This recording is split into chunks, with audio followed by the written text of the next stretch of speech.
All right, we are now being joined by Kate Jackson. Once again, we will field a few questions from within the room before opening it up to the media. Kate, it's fight weekend here in Milan. Just tell us how you're feeling. Really excited for the opportunity because I wasn't really sure anything was going to happen in Europe this year. So it's really nice to be able to fight again. And it's been a long time coming for you. You last fought in December, as you've just alluded to. How has that break been for you? What have you sort of used it for? I've always been working on improving my game. The UK lockdown was a little bit inconvenient there, but I've had sort of a small group of training partners. So, yeah, I've still been able to train through it. And just finally from me, your last fight was, of course, a title challenge against Alima Lay. What did you learn from that bout, having gone the distance with her in December? Going the distance for me was a big deal, purely because I haven't done a 5-round fight before. So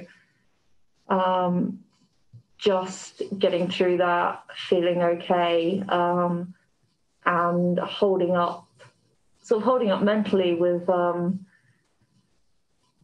fighting in Hawaii, fighting in front of a home crowd, being the other side of the world, all of that, and it didn't really faze me. And the sort of mental resilience there was something really good to take away from it.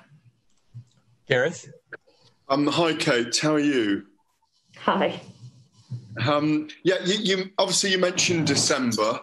You were incredibly resilient on the night without you'll know this, without imposing yourself enough to win the fight. How have you gone back and assessed it?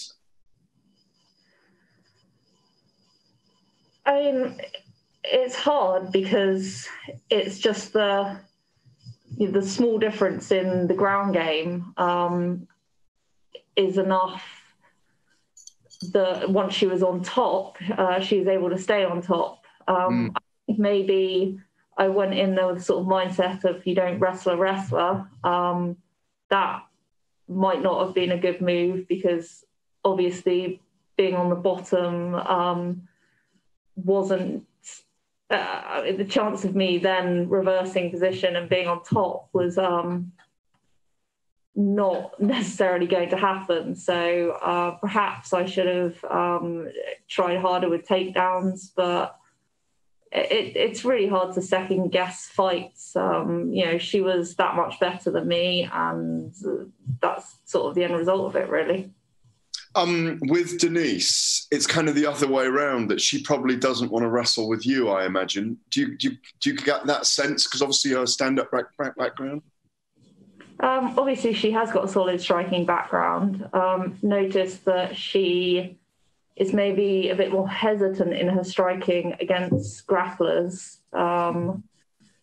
So that might help there. But yeah, realistically, I would hope that my ground game is better than hers. Is this, if you can get hands on her, should this be, I don't want to over-egg this, should this be a simple night's work in Milano? I hope so. She, in a way, I think her striking's better than Lena's, but in a way, there's sort of the same kickboxing background as my fight last summer.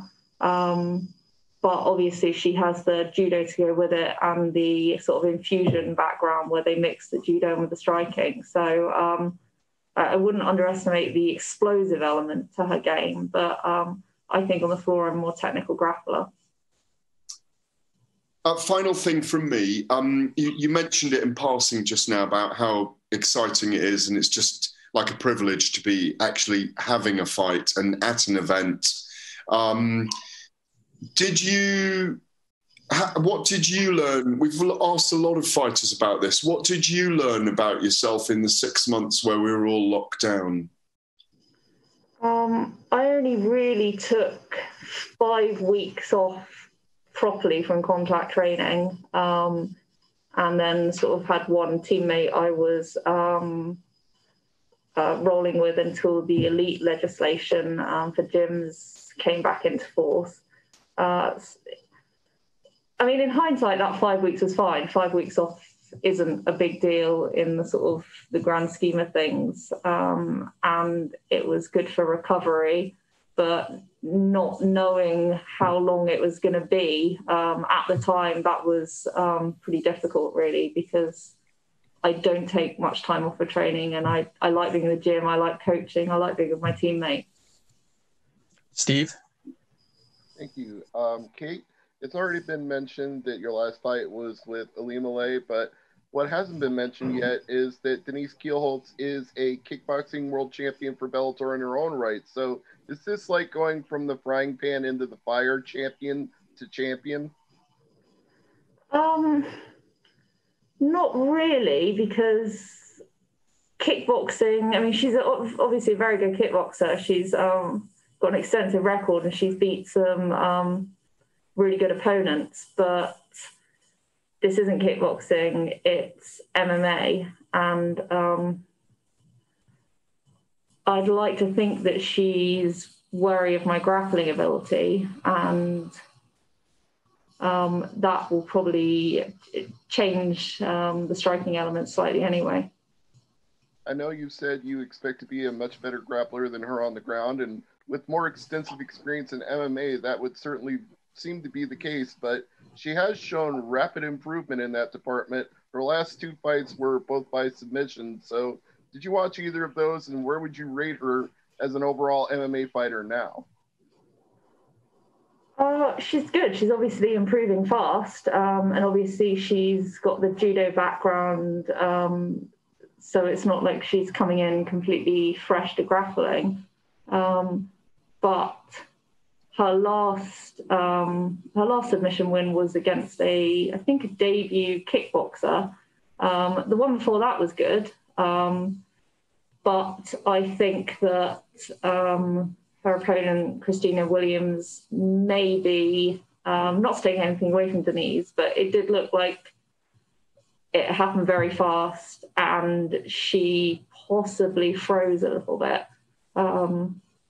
But I mean, I guess I'll find out. We have an opponent in common. Denise's fight from last summer is a previous opponent of mine and a training partner occasionally. In fact, I gave Bridie Tyrell, I gave her blue belt. So I do have a sort of a rough gauge there, but we'll see. You never really know until you get in there.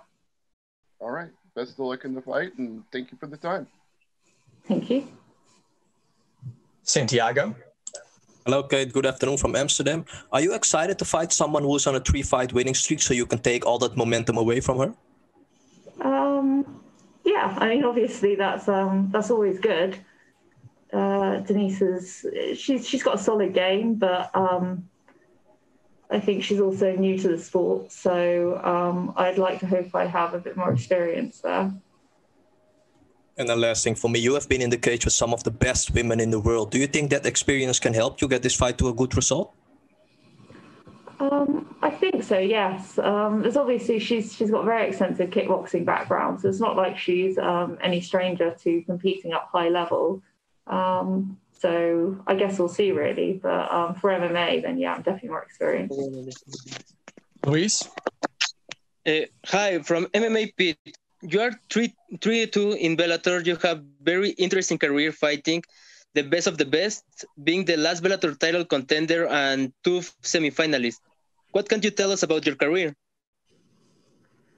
I mean, I came in here having a lot of fights on the regional scene, and really with Bellator, it's great to have the sort of this platform and the ability to fight good opponents and know that they have a pool of women they can pull from to match me, and that once I'm matched, usually the fight goes ahead because I spent a very long time sort of desperately trying to find UK and European opponents when there weren't very many around. All right. Thank you very much for the time, Kate. Good luck the rest of the week. Thank you.